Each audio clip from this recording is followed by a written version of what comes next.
Welcome back to Positively Star Wars, and today I want to talk about Project Necromancer, which was actually depicted in the expanded universe, but in that case, a virus broke out on the ship and turned stormtroopers into an undead army.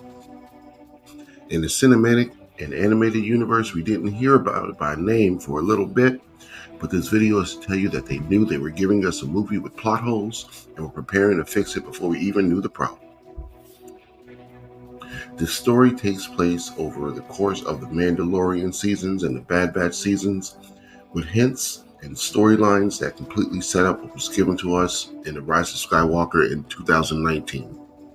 The caveat is that the two shows are happening 30 years apart from each other on the timeline. The Bad Batch happening first, right after Order 66, and The Mandalorian happening 6 to 7 years after the fall of the Empire and Return of the Jedi. I'm going to argue that in the back room somewhere, Jon Favreau, who was working on The Mandalorian Season 1, talked to Dave Filoni, who was hired back in 2008 to produce the Clone Wars movie and series, and was then in charge of Lucasfilm Animation to help him fix what was coming in the way of the current story and what was unfolding. Maybe it came from Kathleen Kennedy or Bob Iger, but not in my story. These guys understand the universe better than most and get the credit from me. So what exactly is Project Necromancer? Basically, it was a contingency plan for Palpatine and Darth Sidious to live forever. It was definitely something explained in the expanded universe, with Palps using clone after clone to continuously fight Luke in one of the novels, but in the movies we kind of got hints at it with Snoke in Episode 8. We knew he was a clone of something, but we never really got it explained on screen, and then we try to see him complete the transfer in Episode 9. Now we get deeper explanations in all of the shows.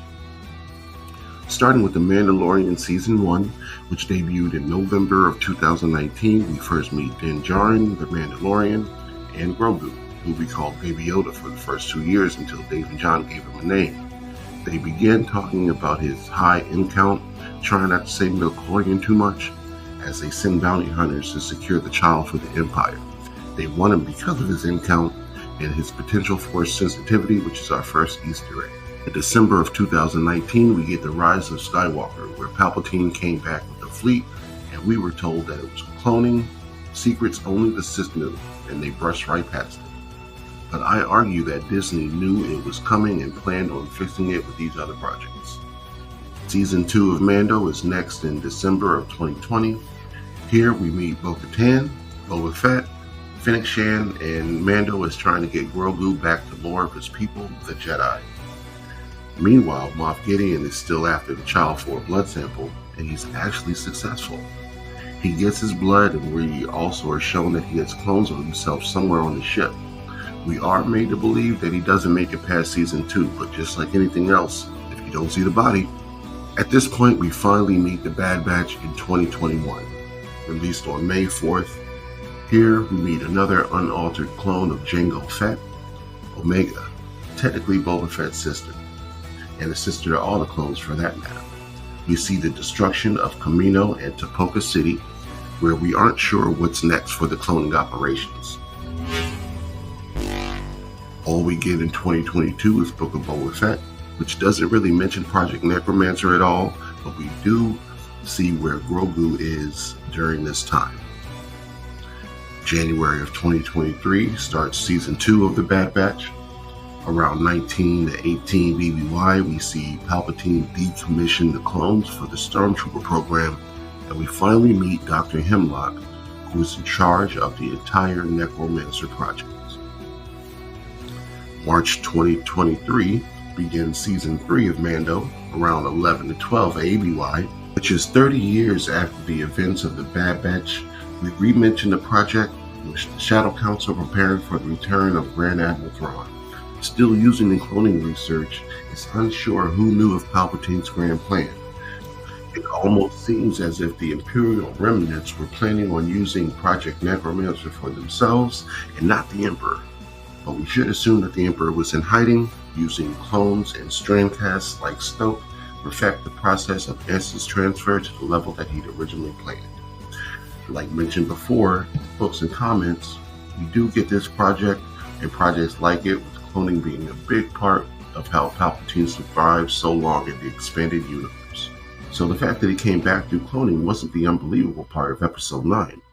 It was that it wasn't set up very well in the cinematic universe before that. The Clone Wars Season 2 actually mentions cloning back in 2010 with the Zillo Beast. Guess who was in charge back then? Filoni. Yeah, so he gets the universe and is trying to tell us the stories that we need to hear.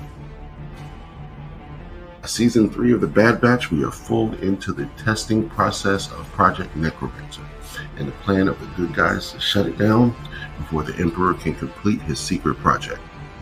Now that of course happens, the research is destroyed, so we think, and pick back up 30 years later in the universe with Dr. Pershing and Grogu as the Imperials that were left after Palpatine's assumed death, before ABY are still trying to kidnap subjects to complete Project Necromancer.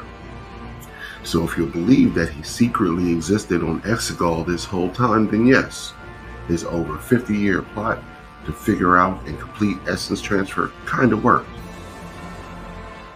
Or did it? Or was he able to complete the transfer and move his essence to somebody else and live on? Will we see Emperor Palpatine again? If I was a betting man, I'd say no. But let me know in the comments what you think. I appreciate you guys for watching this video. We'll be making more videos like this for the universe that we all love. If you want to see more, just click on one of these, and we will see you next time.